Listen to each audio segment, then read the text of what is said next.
I've clicked onto the Global Tropical Overview for October the 22nd, 2023, 23rd in the South Pacific and Arabian Sea. As is always the case in these videos, the thoughts expressed are mine alone, and when making decisions ahead of any tropical cyclones, look toward your local weather office, local emergency management, and local tropical cyclone warning center. So we've got three systems that we're going to be talking about today. We've got Cyclone Lola in the South Pacific, Cyclone Tej, I hope I'm saying that correctly, in the Arabian Sea, and Hurricane Tammy in the Atlantic. And I'll leave timestamps to each of those storms so you can skip ahead to whichever one you want. But we're going to start off with Cyclone Lola, and this satellite imagery looks pretty good, especially considering that we are not even in cyclone season yet. This system is likely already a cyclone by going off Saffir-Simpson scale criteria there, being a category 1 on that scale. Of course, any system designated by Fiji Meteorological Service, that would be a cyclone either way. But either way, the system is strengthening, and you can see, if I pause this right at the end, you can see that we have, looks to be this deep convection being the eye wall, potentially, and this being the eye that may, with time, try to start clearing out as the system continues to strengthen. Now, this is a microwave pass we got earlier today, and you can see that with the deep convection wrapping around, we've had this developing eye wall structure, and this was seen in microwave pass earlier, about 2 hours prior to this one as well. And I imagine if we got a new one, I'd say right now or later tonight, we'll probably see more development of this. It does look like the system has continued to develop that eye wall. Now, exactly how strong it is, not exactly too sure, but this is a sign of intensification, and the Joint Typhoon Warning Center has put this now at about 65 knots or 75 miles per hour. I believe the Fiji Meteorological Service has this at about 60 knots or 70 miles per hour. So general agreement there on the system getting pretty strong by now. This is a water vapor loop. You can see the system has a pretty good outflow channel towards the polar direction. And you can see this large band of outflow meeting up with the jet here south of Vanuatu and over New Caledonia. I can show you this better on the 200 millibar flow from the GFS. You can see all this outflow moving away from the storm and meeting up with this enhanced flow from this jet. And that is helping the storm to have a good poleward outflow channel. Now, in terms of steering, this system is mainly being steered by this ridge off towards its east. And right now, the system is being tracked south by this ridge, but eventually it's going to be deviating towards the southwest, towards the Vanuatu Islands, and right through them, actually. And we'll be looking mainly to see exactly how strong the system gets before it does so. You can see that there on the GFS. And then right after it starts, as soon as it gets past the Vanuatu Islands, it starts to weaken. So we're not looking at a long track system. But the main thing that we have to watch for is exactly how strong it gets before it gets to the Vanuatu Islands. Because right after the Vanuatu Islands, the sea surface temperatures get much more unfavorable for the system overall. Here's the sea surface temperature plot from Tropical Tidbits, and you can see right now it's very good. It's got 29 to 30 degrees Celsius waters. But I mentioned when I first talked about the system that we are in the preseason. It's not cyclone season yet. And even in the early season, it can be difficult to get some storms to come real far south because of all these sea surface temperatures being kept up north and the 26-degree isotherm being very far north overall here. And you can see right as the system passes through the Vanuatu Islands, the sea surface temperatures are dropping off very quickly. You don't have much, leeway before you get from 29 degrees Celsius down to 27 and 26 degrees Celsius. And that's why we see that weakening trend on the GFS. So that is good because we will have the system limited somewhat to exactly how strong it can get. But unfortunately, it still has plenty of warm waters to work with before it gets to Vanuatu. And the concern is that this system may become quite significant in strength before it gets there. Now, this is the forecast from the Fiji Meteorological Service. So you can see they're keeping the system a Category 3 storm as it comes through the Vanuatu Islands. I believe this translates to about a Category 1 or Category 2 storm on the Saffir-Simpson scale, which sounds about right to me from what I've seen on models. There is potential it could get higher, but it's important not to focus on those exact details. The system could still be significant either way. And you can see here the potential for gale force winds. This northern orange region here that's a warning from the Fiji Meteorological Service on the watch here further south, and I'm sure those will be expanded in the next advisory from them later this morning. All right, we're now going to move to the Arabian Sea as we have Cyclone Tej. Again, I hope I'm saying that correctly. If I'm not, I apologize. But this system is not in a place you typically think of for tropical cyclones. This is all the way in the western part of the Arabian Sea, coming towards Oman and Yemen. I hope I'm saying that country name correctly as well. But you can see the system is looking pretty well developed right now. It did have yesterday a pretty impressive look on satellite. It had actually put out a pinhole eye. But it did go through an eyeball replacement cycle. You can sort of see the effects of that now with this larger eye trying to pop out, but it is failing at doing so now. As the system comes towards the coastline, the good news is here, shear is forecast to increase, and I can show you this on some of the models. This is the GFS 250 millibar flow. Here's a storm, here's Oman, and here's Yemen as the storm comes north. Now, the general steering pattern is going to keep the system coming northwest pretty much up until landfall. That seems to be the agreement from models right now. But what we have on this map is this trough digging in over portions of northeastern Africa and the Middle East. And this is going to continue tracking east, and it's going to bring more easterly flow as the system comes right towards the coastline. So if I look at the sounding from the GFS, you'll see as the system comes towards the coastline, pay attention primarily to this zone in the flow. You'll see this switch primarily from easterly, almost completely opposite to westerly winds as that trough comes in. And you can see that take place. Now, this is going to do two things with the system as it comes through.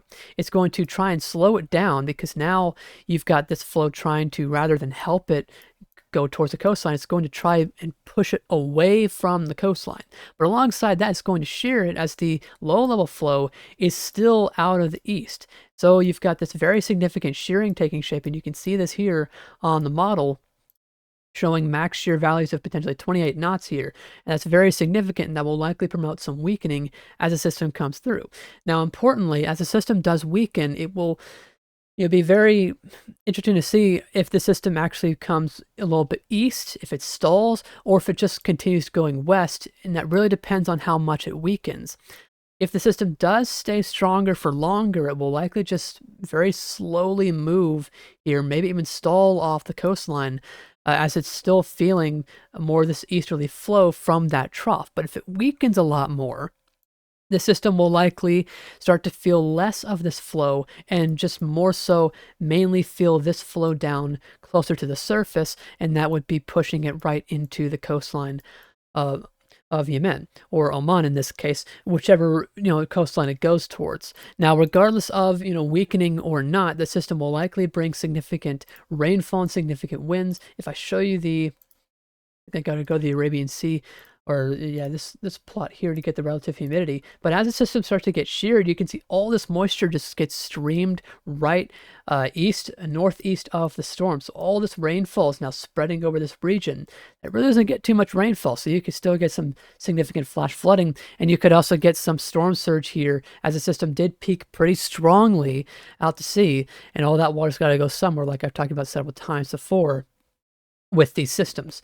But this is a Joint Typhoon Warning Center forecast cone. You can see they're generally going with the idea that I expressed of the system weakening and continuing to feel that westerly flow as it starts to feel less and less of the mid to upper level flow. You can see it weakens here as it comes ashore and just goes straight inland and dissipates eventually quickly, as systems typically do when they do make landfall in an urban region like this across the world. But stay safe as the system comes in. It's certainly an uncommon occurrence to have a system coming into this region of the world. I think maybe even the last time we had something similar to this was maybe Cyclone Tej, but that was much further south. I can't remember the last time we had a storm coming into this region of the world specifically. So it's really interesting to see it play out. All right, finally, we're going to be talking about Hurricane Tammy here. This system has now passed through the Leeward Islands. The system did make landfall last night in Barbuda, but now the system is north of St. Martin and Anguilla and north of the Virgin Islands. And now this system is forecast to come north, and we have had a big shift since my last video in exactly what's going to happen with Tammy. And I'll go into that in just a moment. But as of right now, the system is still struggling. The system has really maintained strength for the most part since my last video. When I made my last video, it just became a hurricane, and it was about 75 miles per hour. Right now, it's about 80 to 85 miles per hour. It's fluctuated a little bit over the past couple of days, but it's been fairly steady overall, and it's been heavily limited by some wind shear. And you can see all that shear coming in here. We have this streaming belt of westerly winds over Cuba and Hispaniola, and this is coming in and shearing the storm and keeping it at bay. Now, exactly how strong the system gets at its overall peak is highly dependent on its structure. We've been waiting to see if the system would get much better organized overall, and it's tried. It has tried, to its credit. We've seen on radar the system has been trying to get itself developed, but it keeps getting overwhelmed by this wind shear. Now, as the system comes north, it will be getting a more favorable jet interaction taking shape. You might be able to see the starting phases of that with all this expanding upper level cirrus. Apologies for the flashing frames there. Moving away north of the system.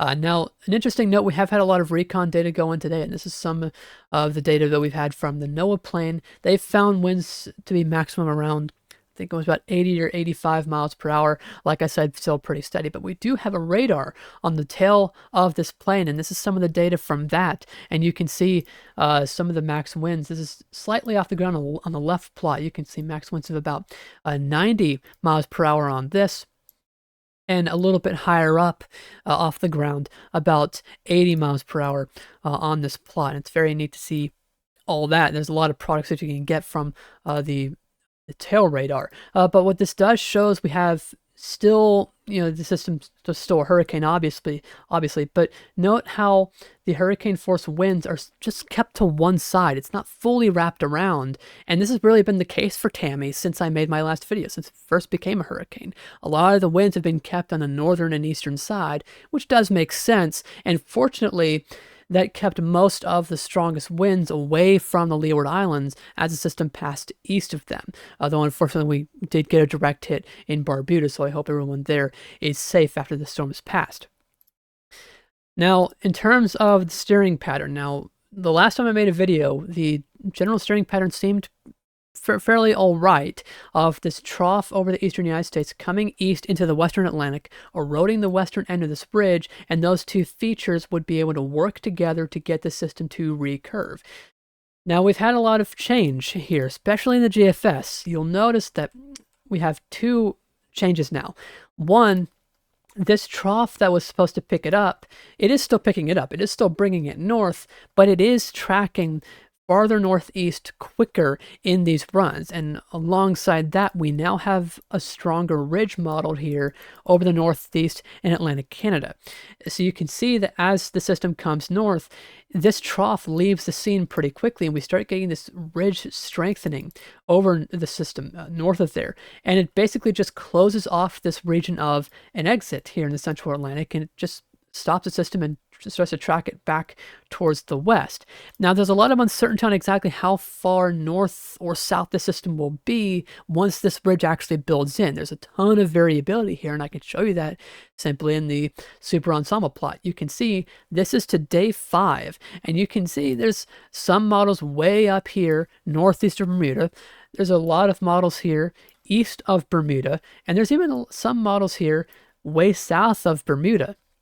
So there's a bit of uncertainty here on exactly, how far north the system will get. Now, the good news is the system will not likely be too strong as it comes west. So in interest of Bermuda, if the system does take this track and come towards you all, the good news is the environment will not favor the system's strengthening.